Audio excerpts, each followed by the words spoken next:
Bismillahirrahmanirrahim. Assalamualaikum warahmatullahi wabarakatuh. First thing first, let us express to our best regard to our God Allah Subhanahu wa Ta'ala, a Lord of this world, the Master of Judgment Day, and the Creator of this universe, who has giving us beautiful life, long life, so we can gather in this place.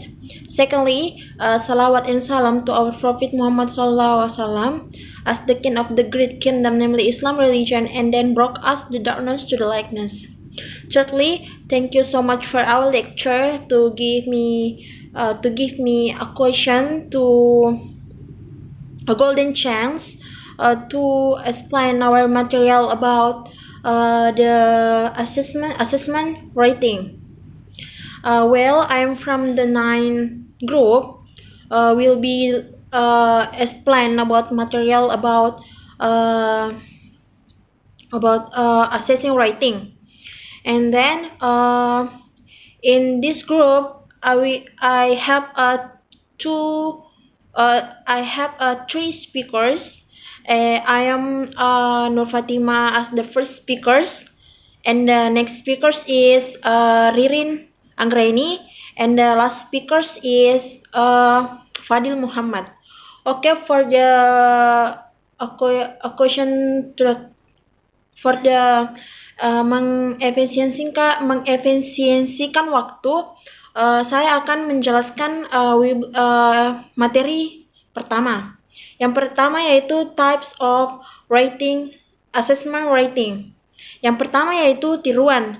Tiruan yang dimaksud di sini adalah untuk menghasilkan bahasa tertulis, pelajar harus memperoleh keterampilan dalam tugas dasar. Tugas dasar itu seperti dasar menulis surat, kata-kata, tanda baca, dan kalimat yang sangat singkat. Kategori ini mencakup kemampuan mengeja dengan benar dan memahami korespondensi fonem-fonem dalam sistem ejaan bahasa Inggris. Ini merupakan tingkat di mana peserta didik mencoba untuk menguasai mekanisme penulisan.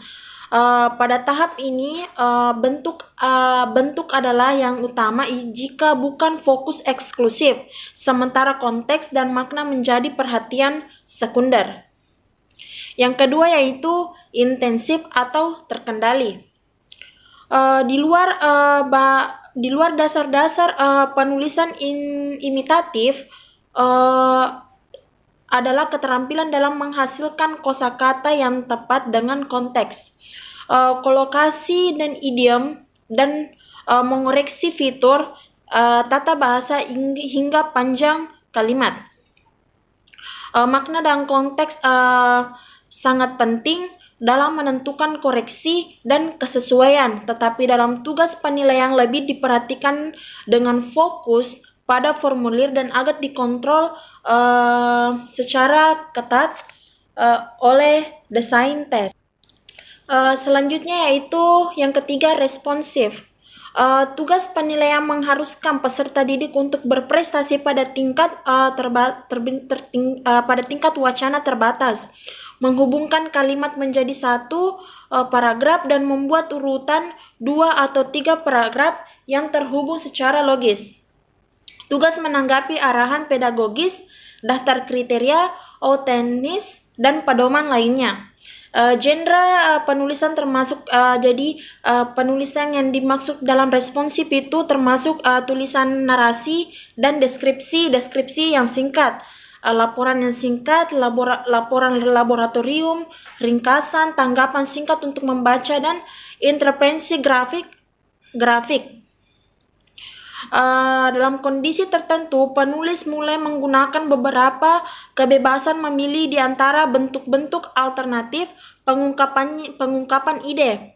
Penulis telah menguasai dasar-dasar tata bahasa tingkat kalimat dan lebih fokus pada konvensi wacana yang akan mencapai tujuan teks tertulis. Bentuk perhatian terfokus sebagian besar pada tingkat wacana dengan penekanan kuat pada konteks dan makna. Selanjutnya itu atau yang terakhir yaitu luas. Jadi tulisan yang termasuk dalam tulisan yang luas itu menyiratkan manajemen yang sukses dari semua proses dan strategi penulisan untuk semua tujuan hingga panjang esai, makalah istilah, laporan proyek, penelitian utama, atau bahkan tesis. Jadi tesis, makalah istilah, laporan proyek, penelitian umum, atau esai itu merupakan tulisan yang luas. Para penulis fokus pada pencapaian tujuan, mengorganisir dan mengembangkan ide-ide secara logis, menggunakan details untuk mendukung atau mengilustrasikan ide-ide, menunjukkan variasi sintaksis dan leksikal.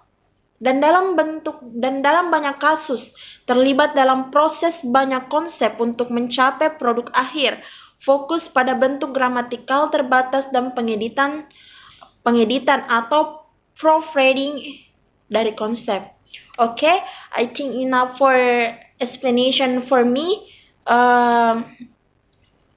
or from the first speakers.